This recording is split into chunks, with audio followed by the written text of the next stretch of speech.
Good, good, good. Let's watch that Digital Circus trailer. Fucking glitch. Honestly, I was in my bed. I pulled up the covers. I was right there, and I was getting cozy. And then I checked my phone one last time. Always a mistake. Never check your phone in bed. Never do it. Check my phone one last time, and it's like, hey, we posted a trailer for the fucking go away, glitch. I need 8 hours a night. I can't live like this. So I had my sleep, and now it's the morning, and I've had my breakfast, and let's fucking see what the fuck this trailer. It's only a minute long. I assume it's not gonna say very much, but I'm stuck here, so I'm taking all of you with me.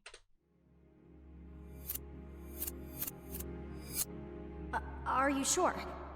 That means... Please, just now.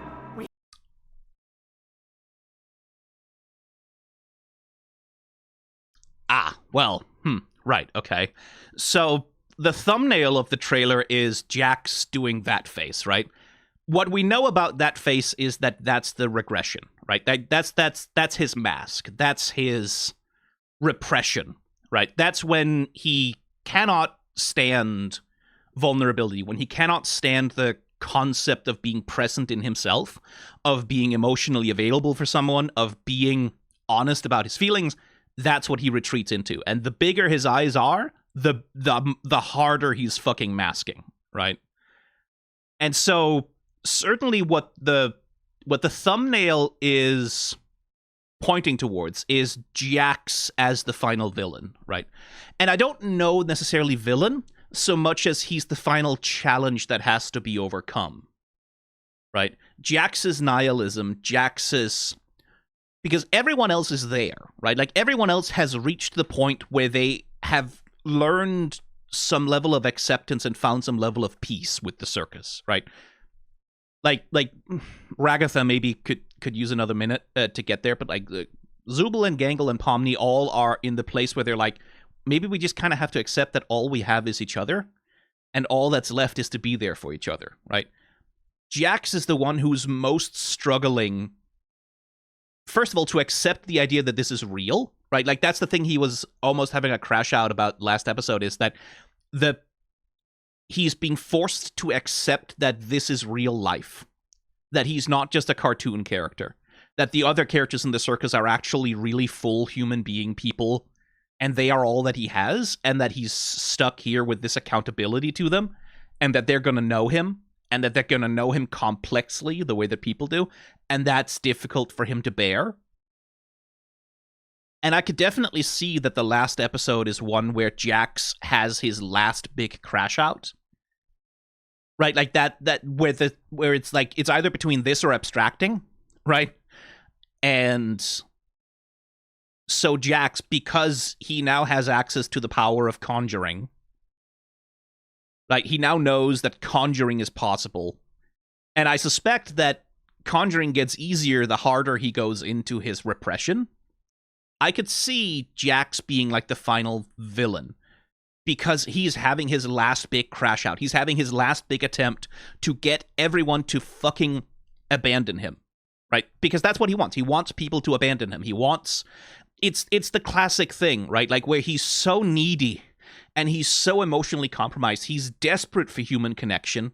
He's incapable of leaving other people alone. He's completely incapable of it.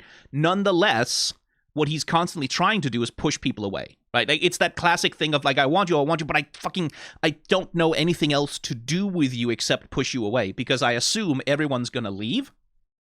Everyone's going to leave me because there's nothing, because I am nothing. I am reprehensible. I am scum. What's inside of me is ugly. And everyone's going to see it the moment I take my costume off, like the moment I let my persona drop. Everyone's going to see how disgusting I am inside, and they're going to leave. They're all going to leave. So I might as well control that, and I might as well just push them away before they can leave me. Rather than trusting, rather than hoping that someone would care for me, I'm going to push them away. I'm going to get rid of them, because I don't deserve to have them in my life, right? And if they keep trying to get close to me, I'm going to punish them for that, because that's stupid. They're hurting themselves, and I'm going to show them how much it's going to hurt. But also, there's that impulse, well, I need them, though.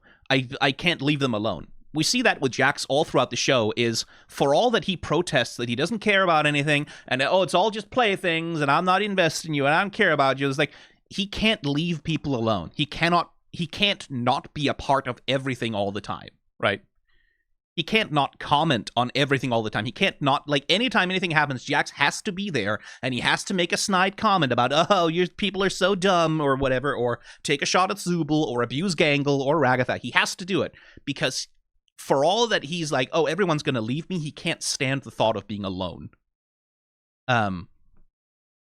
So I can see Jax as, like, the final villain of the show, or at least the final challenge, like the guy who's gonna most struggle, who's gonna have the biggest push and, like, the biggest confrontation before he's gonna be capable of being vulnerable enough to accept himself as he is and accept the circus and accept the others. I can see that. Like, I can see Jax as, like, the final conflict. Not necessarily the final evil, but Jax's problems being the final problem that everyone has to work together to overcome. Just now, we have nothing. I don't know what's gonna happen. What do we do now? I really wanted to help.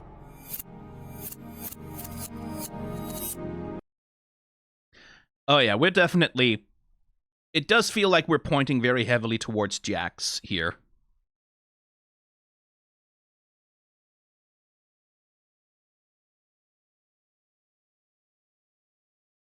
Also, as I've said many times, there's many different ways you can interpret Jax, but, like... I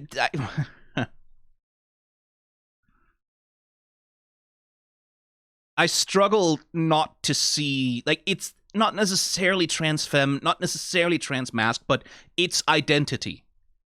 It is... He's a person who's deeply, deeply, deeply in conflict with his internal identity. Right, and however you want to push that, like, whatever gender angle you want to push it towards, it is identity crisis. Deep, deep-seated identity crisis that lies at the heart of this fucking bunny rabbit. That's the whole thing with the peeled mask. Like, Jax's whole thing is that he has this costume that he's wearing, this cartoon rabbit that he's wearing over something else that is kind of bizarre and featureless. And where his greatest, deepest, darkest fear is being exposed for what he truly feels that he has inside, and fearing the total rejection, the mockery, the misery that's going to come with other people knowing who he is inside underneath his skin. And, like, it lends itself pretty well to a fucking trans reading, is all I'm saying, right? Like, a trans reading is up there with one of... That's not an... Like, as I've said it before, but trans Jax is not an exceptional theory. It's not an exceptionally strange, like, oh, it's not an exceptionally weird interpretation. It's a very obvious one. It does not require exceptional evidence. It's like, it's right there. It should be among, like, the top most obvious interpretations. Not the only one, but it should be one of them.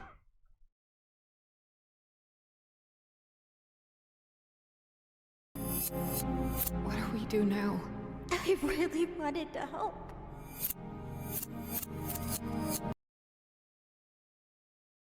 So we're doing, like, a time-lapse thing here, which I don't know if that's part of some...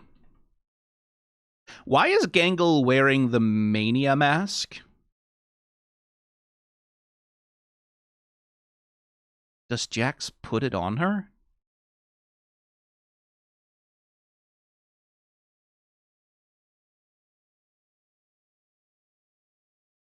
So this is a time-lapse effect, right? Like, which, like, maybe it's because the circus is breaking down, maybe it's because someone is having, like, a psychological episode, or maybe there is gonna be, like,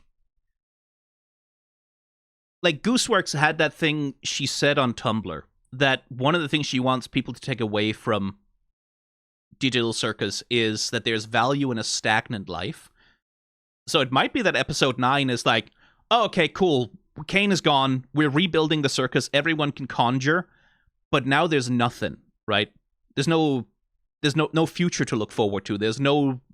Because Kane, like, if we take Kane's little adventure as being at least partially based on the truth, Kane's job was to keep everyone's lives interesting, right? To keep everyone active, to keep their minds going, and keep them stimulated with a new adventure every single day. And now that that's not there anymore, days pass and days pass and days pass and nothing happens. You go to bed, you wake up, it's the same people, it's the same things. Nothing new is happening. Go to bed, wake up, same people, go to bed, wake up, same people, go to bed, wake up, same people. What is time, even? What is going to delineate tomorrow from yesterday? Right? That could be, again, if I'm right and the show is taking an existentialist angle, that's certainly a place, like, because that, again, existentialism often deals very much like, how do you cope with the absurdity of a banal, normal existence? How do you cope with the regular absurdity of being alive? It's also snowing, by the way, which is another thing, is like, there's snow on the trees by the looks of it. So I guess it's winter at the circus?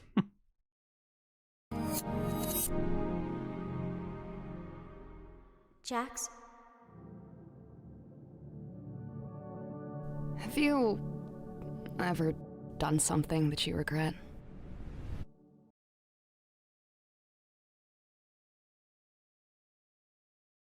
So that's Jax's POV, and we're gonna get to see Ribbit.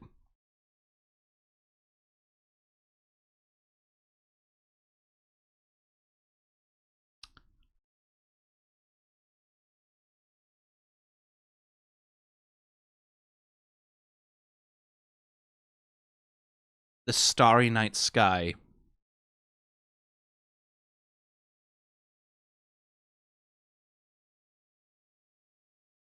So in my head, I'm going over, so we have sun, moon, starry night sky. These are also recurring motifs in the circus. I wonder if the sun got deleted along with Kane. Did the moon get deleted? Did all of the NPCs of the circus just go? You regret?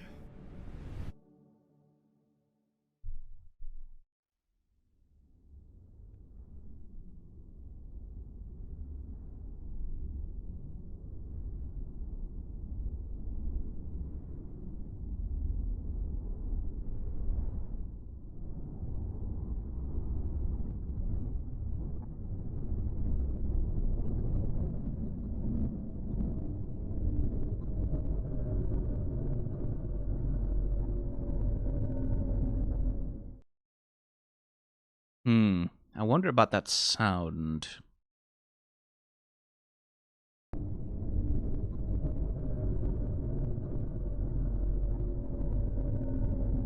There's definitely water in there. There's bubbling sounds. There's something industrial. I don't know if it's relevant or meaningful.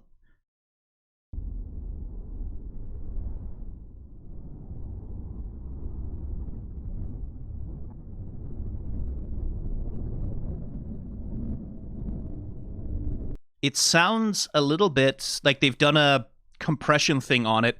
You know the thing that happens when you have like blood rush to your head and your hearing goes all wonky for a bit, where like things, like it sounds sort of far away? That's what it sounds like.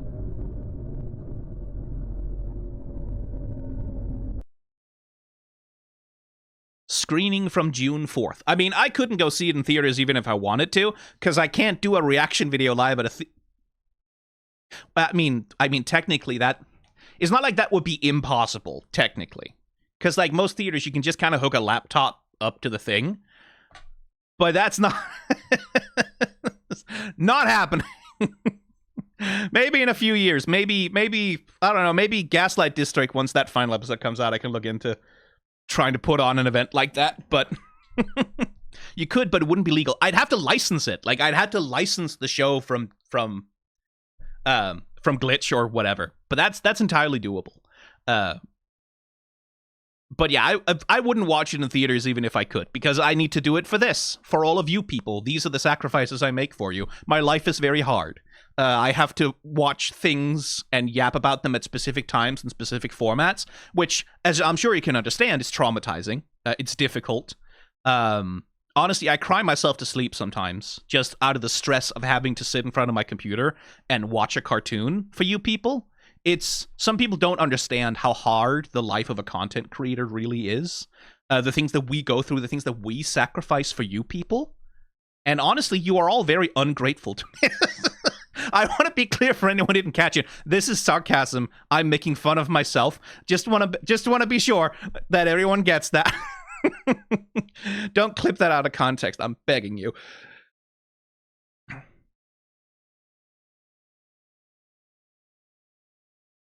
So we're finally going to get to see Ribbit animated properly, too.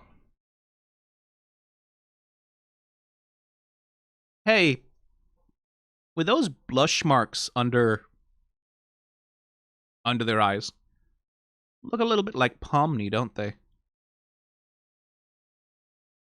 Like, not completely, but it's just that little thing that when Jack sees Pomni, maybe that might remind him of the other friend he had with the big eyes and the red blush.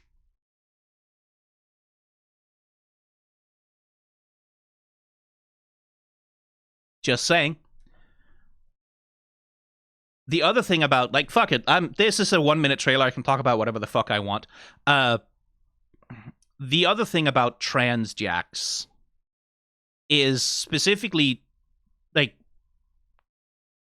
trans femme Jacks, is that Jax's behavior is so much oriented towards women. All the time. Or specifically people who aren't men, perhaps more specifically. His abuse is centered on Gangle, right? Because Gangle is feminine.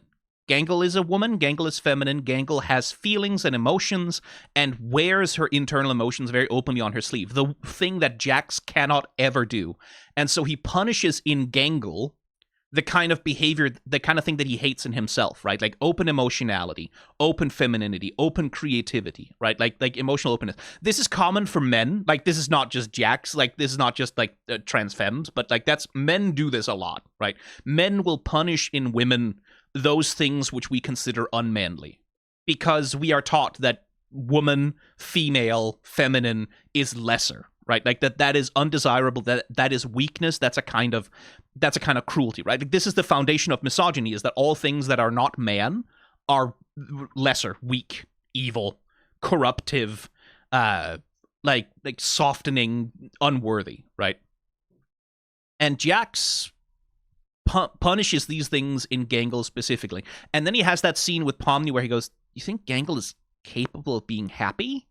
Even in spite of she's so much like open about her feelings, and she's girly and she's feminine, and she's like, but she's happy that way? How can she be happy that way? Because being girl is bad. Being girl is lesser. Being girl is miserable and weak and ugly and do you think she's capable of being happy? Right? Like, there's that. And then there's Gangle's, like, then there's his constant abuse of Ragatha, who is like the most sort of like, Ragatha is the most stereotypically good girl.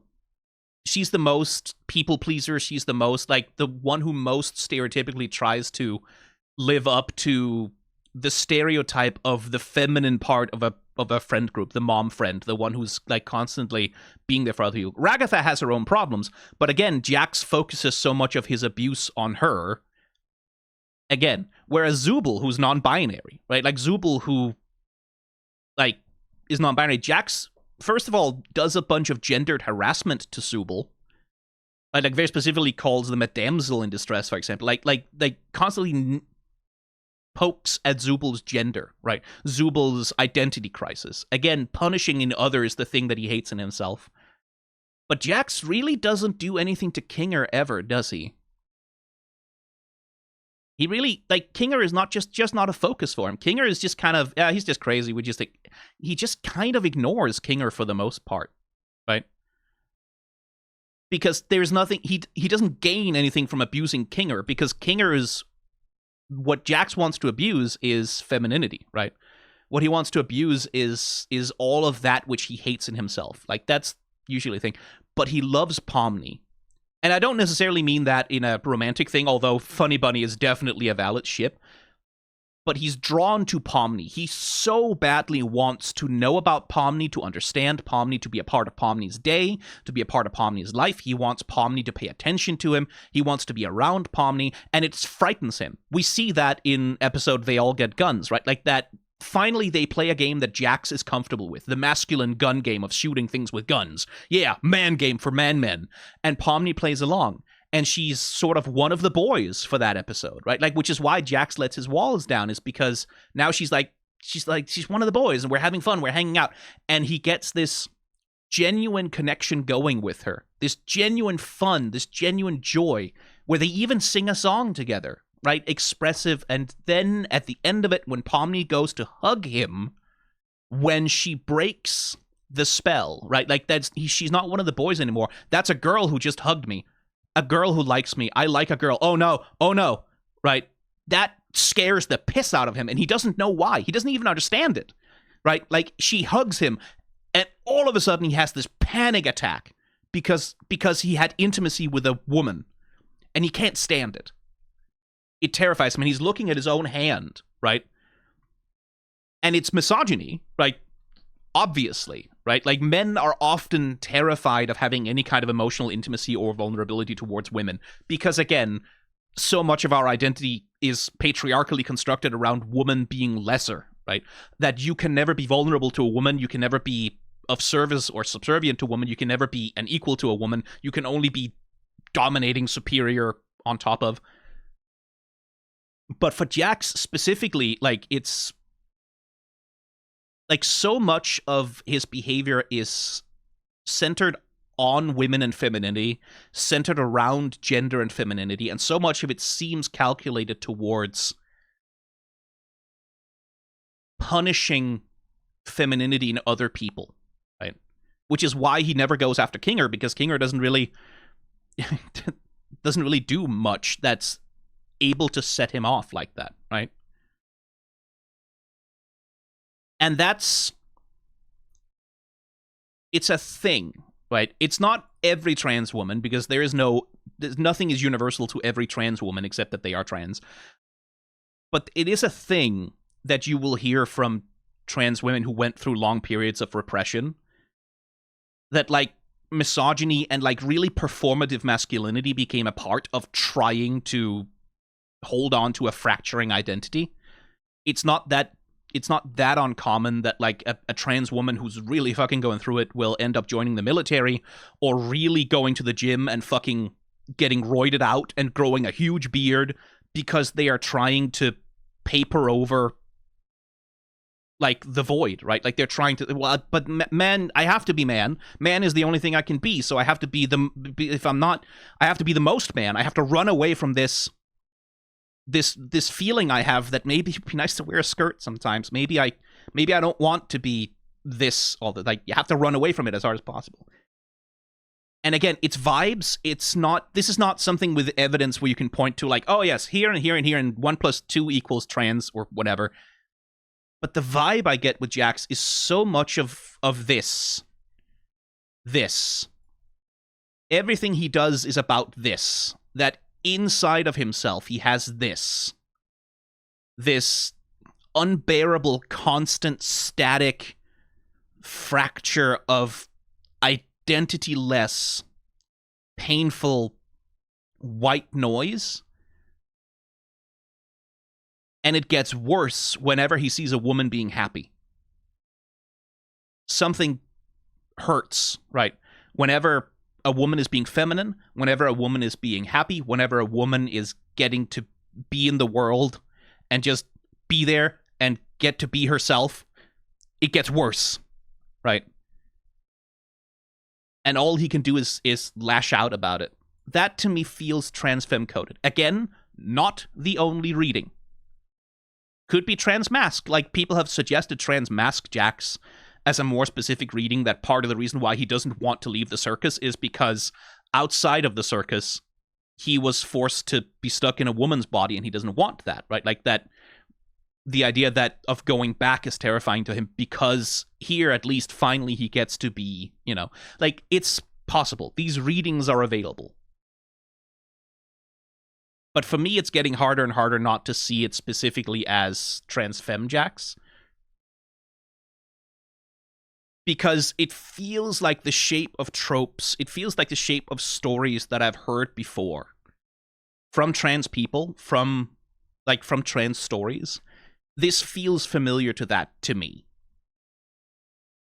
Because so much of Jax's pathology is about wanting desperately to be closer to women, but at the same time being completely incapable of handling being around women.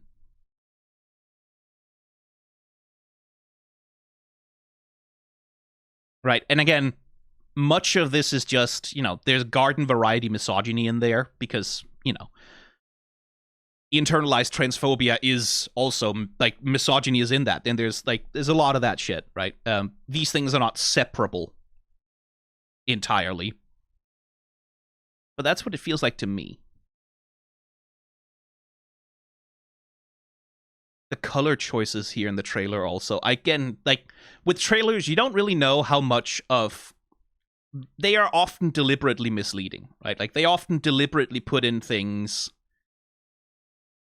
or juxtapose images in such a way to suggest an interpretation which is deliberately wrong, right? So, like, who knows? Who knows? Like, Jax seems pretty central to this trailer. Jax's past and his experiences, his relationship with Ribbit, seem pretty central to this trailer. But, like, the final episode could be much, much more an ensemble piece, right? It might not all be about Jax. Although Goose has said that Jax and Pomni are the main characters, right? The color choices here are interesting. Because certainly we have the colorless circus, right? Like, which is after Kane is gone, the circus goes all whatever. But at some point, like, again, that's the question of, like, is this because they have restored color to the circus? Or is this a flashback? Is this after Ribbit abstracts? Right? After Ribbit abstracts and Jax tries to cope with it, is that what he's like then?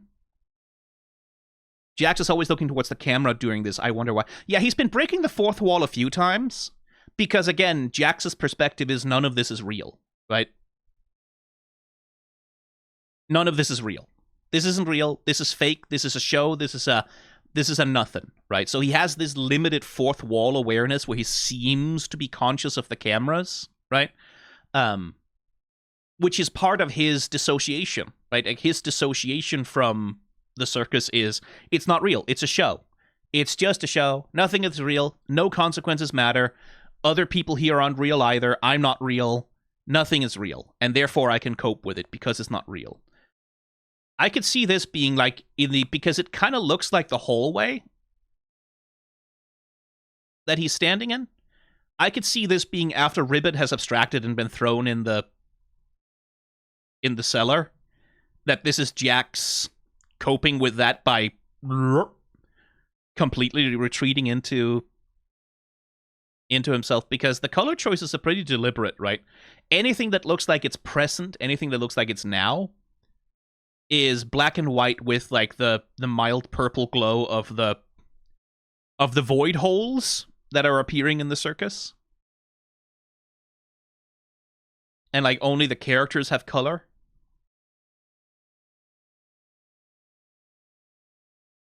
Which, again, that would imply that this is also the past.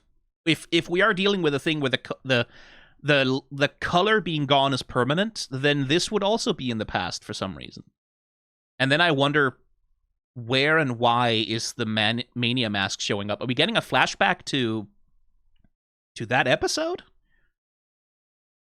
Because why is the Mania mask back? But here again, all black and white. Well, not really black and white. It looks like more of a pale, sort of gasoline blue, purple sort of thing, but black and white effectively. And here there's color, here there's not. Here there's color.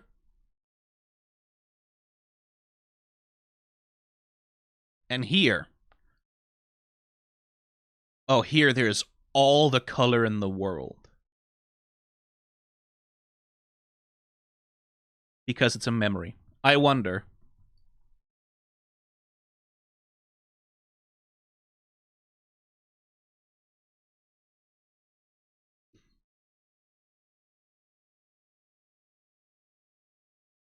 Soft fractured tones play. Yeah, indeed. Either way, you have to assume that the trailer is at least partly meant to mislead you, right? Like, the trailer is at least partly meant to... It's sort of the difference between, like, there's basically, these days, there's basically two kinds of trailers for things, right? There's the product trailer, which is, oh yeah, here's what the movie is, here's the twist in the third act, here's the villain, here's all of the cameos, here's everything that happens in the entire movie condensed down into like a 2-minute trailer or whatever. We're going to tell you all of the things and show you all of the cool stunts and all of the set pieces and everything. You get to see everything. Please come see the movie, where they're trying to selling you the product by telling you exactly what it is. Right? And you get to see absolutely everything. This is exactly what the movie is. Please spend money to go and see it, right? Like, which I hate those fucking trailers.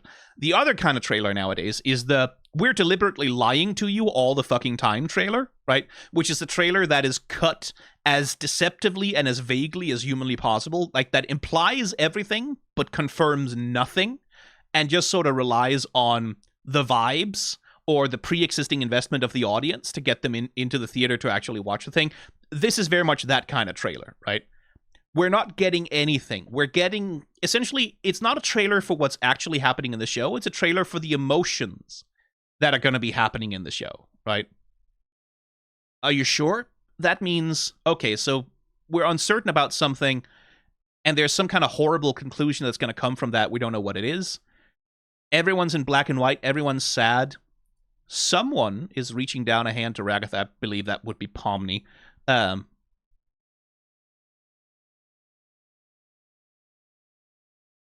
then Jax is weirdly happy in some of these shots. Weirdly manically. That's strange. But then he's also fucked up and weird. And we get this juxtaposition, right? This is not a literal... This is Kuleshov effect, right? Like, this is... I don't think in the actual episode they're going to cut from this to this. Right? But the implication is there, because here, these three characters are raised, they're elevated, they're up, they are looking down. Here, this character is down, he's below, and he's looking up, right? Like, so you have this Kuleshov effect thing where the cutting between the shots implies a relationship between them, but I don't think these shots are connected at all in the actual episode. I'd be surprised, because how would the lighting work out between these two? If anything, this feels more like Jax has gone back to Kane's office. He's standing in front of a doorway, right? Like some kind of threshold. So the trailer is deliberately lying about the relationship between certain shots, right? Like, again, here, I don't think these two shots are necessarily connected either, where it's Pomni looking up at Ragatha. I really wanted to help.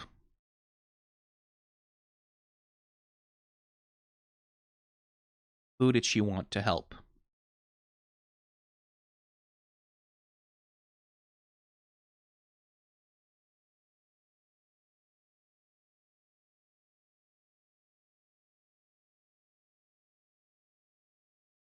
Those are the stairs that Kane kicked them down in the musical number, I think.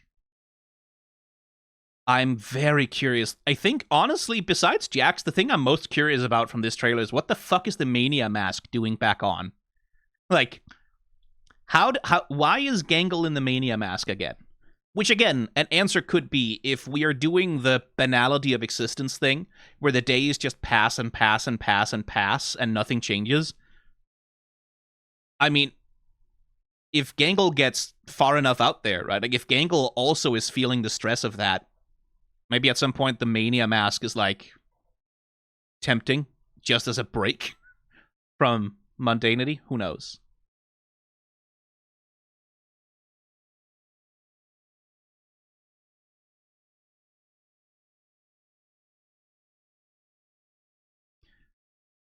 I don't remember the doors in the hallway being quite that Monsters, Inc. Maybe I'm just not remembering it correctly, but this feels very, like...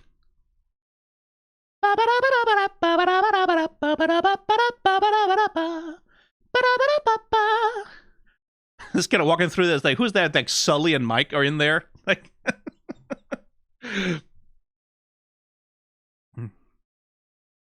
They find a door, they walk into the Monsters, Inc. factory. It's a Pixar crossover. Disney has bought Glitch. We're all doomed.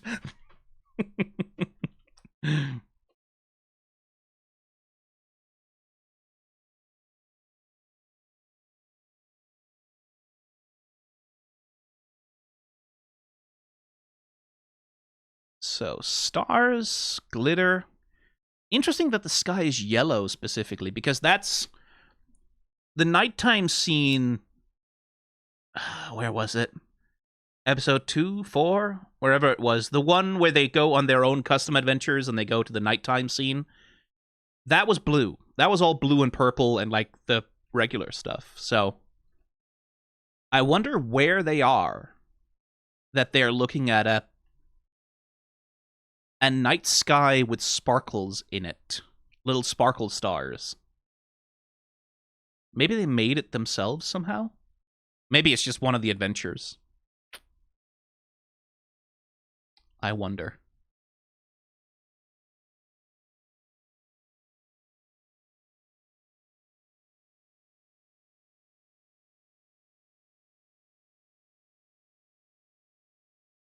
Yeah, because what is that in the back? That's a projector, isn't it? Yeah, they made it themselves. This is... I'm pretty sure that's like a starlight projector thing. Maybe this is Ribbit's room.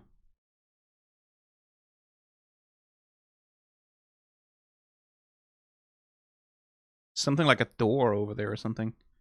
Yeah, I think this is probably Ribbit's room and they're making a custom Starry Night sky for themselves.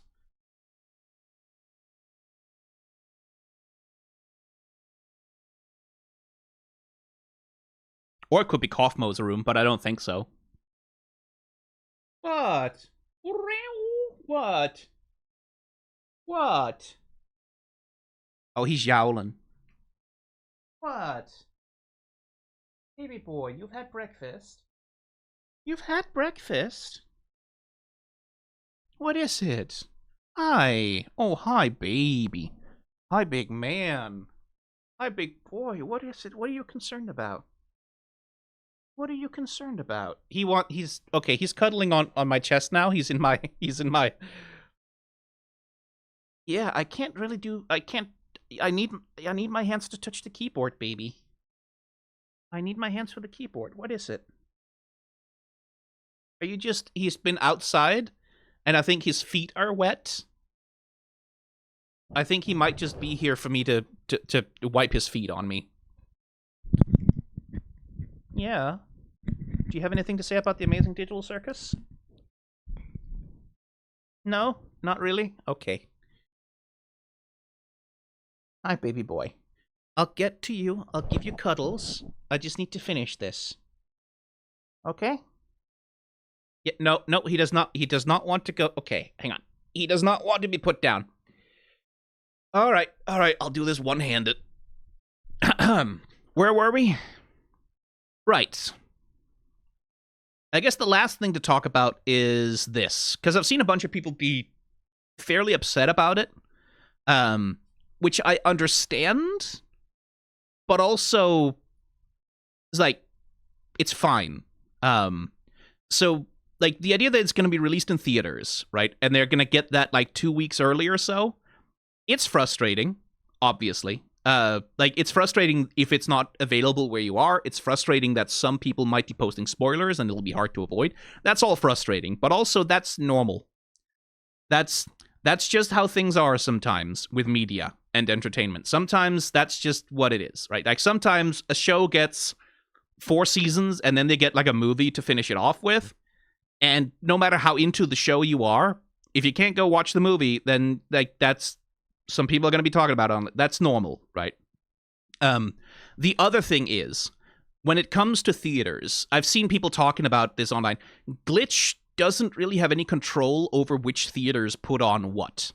The only thing that Glitch can do, and the thing that they will have done, is they can go to theaters and say, hey, we have this thing, it's going to be a big event, and if you buy the license to show this, you'll definitely fill up a theater. Like, you'll make a profit from it. That's the only thing Glitch can do, is they can tell the theaters that if you buy the license to show Digital Circus The Last Act, a lot of people will buy tickets and you'll make money on concessions and ticket sales. Glitch can't make, like, well, they can. Like, they could rent the theaters to put the things on and try and pocket the ticket price, but the logistics of that and the expense of that is, like, that's not really, like, most studios can't do that. Even someone like Glitch that has, like, a fairly healthy budget for this kind of thing, they can't do that. which is why what they're relying on is for audiences to contact their local theaters and say, hey, this thing is available. I want to watch it, and I can bring 20 of my best friends, right? Because in order to fill up a theater enough that it's worth it for a theater to put on something like this, what they need to know is that they're going to make more money from showing the digital circus than they're going to make from showing a Marvel movie or whatever the fuck is on, like whatever regular movie is in rotation. They just need to know we can make more money showing this than showing one of the other movies, right? But it doesn't have to be that many. To fill up a theater for one showing in a way that's profitable to a theater, it's like 20 people. 20, 30 people, depending on the size of the theater. So long as they can assume that you're going to show up, you're going to buy the ticket, and you're going to buy some candy or whatever at the concession stand, it doesn't take that much to convince a theater, okay, this is a good idea. If we can get 30, 40, 50 people expressing interest, then you can get like a theater to put the thing on. So it's like, it's not that difficult to convince theaters in most markets to put on a special showing of something. They just need to know, like, make a Facebook event and get like 30 people to say, like, RSVP yes or whatever. This is doable. Like, it's not impossible to get this stuff put on where you live. I know it's frustrating to see that it's only US, Canada, Latin America, and Japan for now, but like, they're already, like, I'm already seeing people on social media posting about how, oh shit, a theater near me added it now because like we got like 24 people together and said we all want to come watch it. So especially if you live in a big city, write an email to like a local theater that puts on things, right? Maybe the big chains are not your best option. Maybe. Sometimes it's the independent small theaters, the ones that put on art films and shit like that. Sometimes they're more willing. Oh, hang on. Yeah, hello? I need to go and take a delivery, so, hang around, I'll be back! So that was grocery deliveries, which we had to get because my flatmate wanted some things we couldn't find in our local supermarket. And for some reason, they put an extra Marabou chocolate bar in there that we didn't order. But, I'll take it. Ah. There we go. What was I talking about?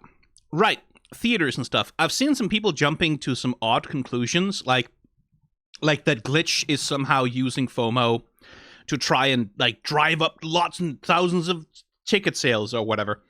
And what you need to understand is Glitch is not going to make a ton of money from ticket sales to this, because that's not how it works generally.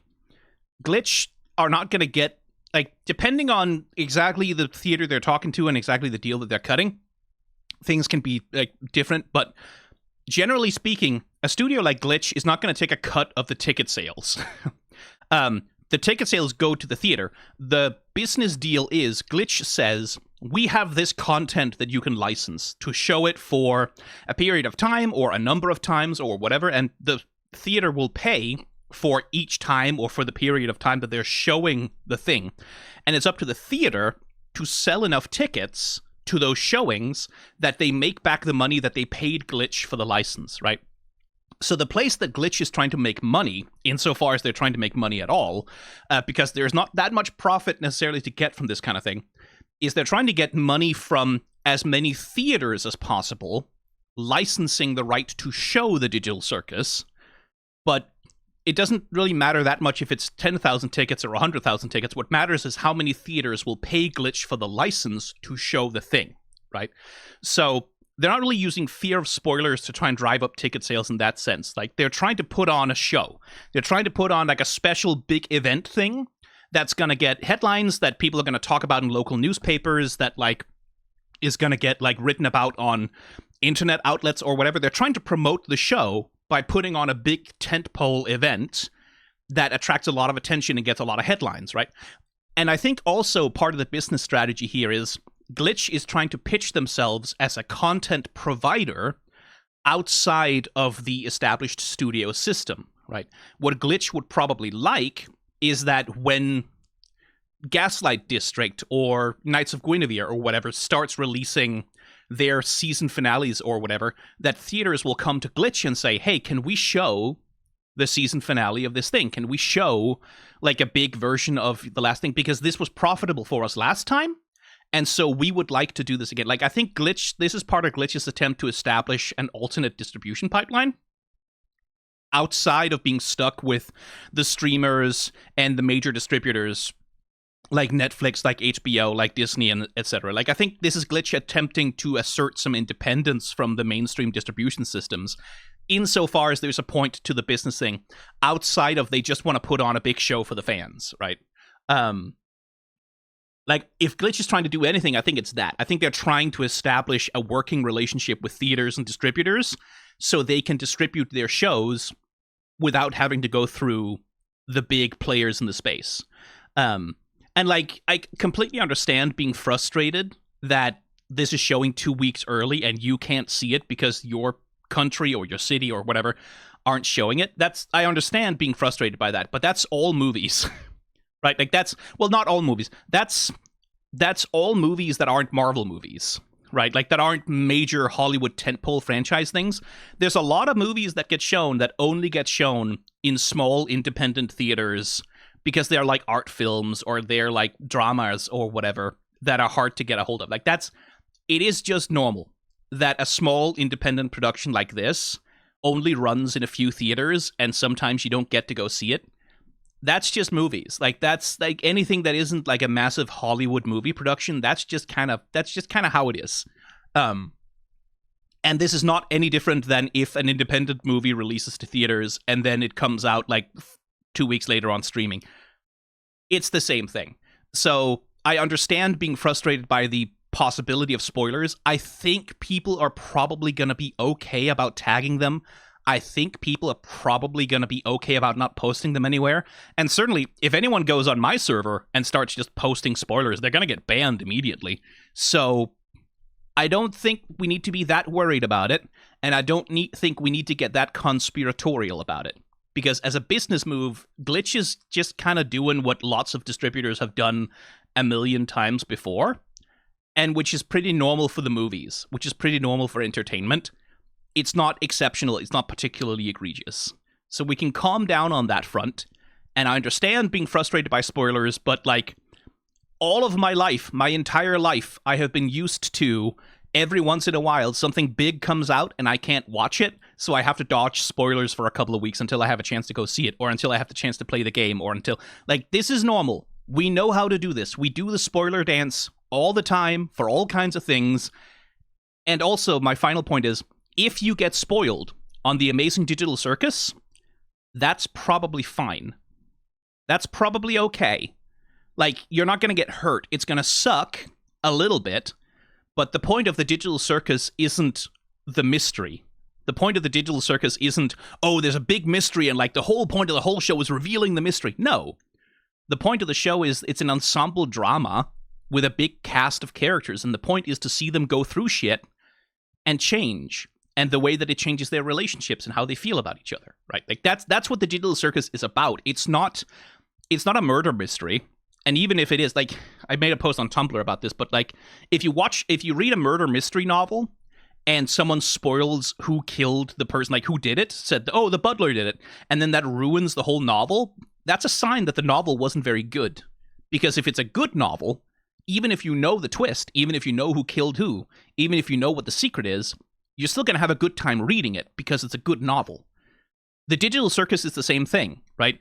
The mystery is not the central thing about Digital Circus. I know if you consume a lot of theory content, it kind of feels like the mystery is the whole point, but it's not. The whole point is getting to be with these characters for the time that they are here and seeing their stories play out. And certainly for me, like, I don't care if I get spoiled on everything in the Digital Circus. I just want to see how they animate it. I just want to see the acting. I just want to see, like, how the fuck are the animators going to fuck around with these characters? What are they going to do with them? How are they going to show the misery on their faces? How are they going to make them cry? How are they going to make them suffer? That's what I want to see. That's my perversion, right? I don't care if we get a spoiler like, oh, and the Digital Circus was actually a dream the whole time while Jax was abstracting. I think that would be lame. But that's not, I don't care if that's the twist. I care about what's the process of the characters going through it. That's what I'm interested in, right? Because I think it's a pretty good show. The reason why people still read Sherlock Holmes novels and Hercule Poirot and watch Knives Out movies and whatever is because it doesn't really matter who did the thing or how the murder was carried out. That's not really the thing. The thing is the characters. The thing is seeing characters go through these processes and interacting with each other and like seeing stuff happen to them and go on adventures and things. That's the point. So if you get spoiled, that sucks. Like, because it's delightful to watch something for the first time and be surprised by it. It sucks. It's not fun. And anyone who spoiled something for you deliberately is an asshole. But you're not going to get hurt. You're not going to get injured. And the show isn't going to stop being special all of a sudden. Like, the show it's not like, oh, well, I got spoiled, so now there's no point even watching it. No, you're going to watch it, you're going to have a good time. And a year from now, you can rewatch it, and you can still have a good time. And 10 years from now, you can rewatch it and still have a good time. And 20 years from now, some kid will post on social media, oh, look at this clip from a show my mom was obsessed with. And then you can feel your bones inside of your body crumble to dust as the weight of centuries bears down upon you. But you'll still be like, oh yeah, I used to like that show. It'll still be good. Even if you know exactly what's going to happen, even if you've watched it 100 times, it's still going to be good because it's good art. So spoilers suck. Don't do that to people. Also, if you get spoiled, that sucks, but you'll be fine. And the show will still be good. And you'll have a good time watching it. So let's not blow the hazard out of proportion. Like, getting spoiled is not like getting punched in the face. It's not a moral crime. It's just an inconvenience and an annoyance. All right? I just want to push back a little bit on the panic that people have about spoilers. It's like, yeah, no, it sucks, but it's not an injury. You're gonna be okay. Because I think there are some people who maybe are a little bit overtuned on that one, a little bit, maybe a little bit uptight, maybe a little bit stressed out. And I think we can all take it down a notch and sort of calibrate ourselves, right? Because if Digital Circus is going to get ruined by one big spoiler or a few big spoilers, then it wasn't a good show. Then it wasn't actually very good. Then if the whole value of the show was just in the big reveal or whatever, then the show was wasting your time the rest of the time when it didn't tell you what the big reveal was, right? So, we'll be fine. I understand being upset. I completely get it. Like, I don't want to get spoiled either. I would love to have the delight for nothing else. I use it for content, right? Like, if I get spoiled, oh man, that's... my content gets worse. Oh no. The greatest crime of all! But, like, worst case scenario, that you get spoiled on it because some dipshit posts a GIF set of half of the episode to Tumblr or whatever, and you can't scroll away fast enough. Yeah, like, that sucks, and you have the right to be pissed about it, and you certainly have the right to block that person and call them an asshole for untagged spoilers, but then you're fine afterwards. Then we're okay. So yeah. As a business move, I'm curious how well this will work for Glitch. I'm curious how well it'll work. Like, I would like that to work out. I would like Glitch to have this avenue. I would like Glitch to be able to establish relationships with theaters around the world to say, when Glitch puts out something big, the theater can make a profit from putting it on. Because that's the point when, if they ever wanted to do like a Lackadaisy movie, right? If they ever wanted to do a Knights of Guinevere, the movie, if they ever wanted to try and do a full-length feature film animation of any kind, if they have that relationship with the theaters, that's when they can go to the theaters and say, hey, we don't want to go through distributors. We don't want to go through people who take, like, middlemen who take a cut. We just want to go to you and say, hey, we have this thing. The last 4 times that you put on our big season finales, you got a bunch of people in, you sold a bunch of concessions, you made a bunch of money from candy and shit. We can do that again. Would you like to put your movie on by licensing it directly from us without having to go through a distributor? And then Glitch can take home a lot more of the money from that without having to pay a distributor, without having to get in bed with Disney or Netflix or whatever. And generally speaking, like so for Glitch to establish a direct relationship with theaters would be good. I don't know 100% that that's what Glitch is doing, by the way. It could be that the reason this shit is in theaters is because Netflix insisted, because Netflix has been trying to do the same thing. Netflix also wants to have a relationship with theaters so they can put on their movies directly in there. They've been trying to distribute, like, to get those distribution deals. They've been trying to establish that vertical integration. So who knows if this is Glitch pushing for it or if it's Netflix pushing for it. But if it's Glitch, I would like them to have a direct relationship with distributors. I would like them to have a direct relationship with theaters, because that's another way in which they can avoid being beholden to the entertainment industry more broadly, which is good for an independent distributor. And that could be good for a studio like Spindle Horse as well. If they ever want to distribute something directly, if Glitch has paved the way, it becomes easier for other independent studios to try to do the same thing, right?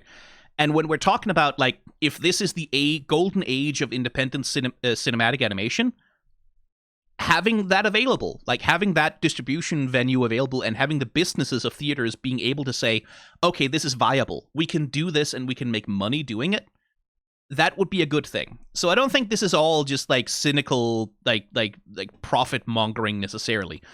This could be quite good on the assumption that everything works out, right? But yeah. Will you play your part and contact your local theater? I mean, I kind of can't tell them that I'll go watch it in the theater because I'm not going to watch it in the theater. Unfortunately. And I don't really like lying like that. Like, if I see a bunch of other Digital Circus fans writing to one theater, I'll join in.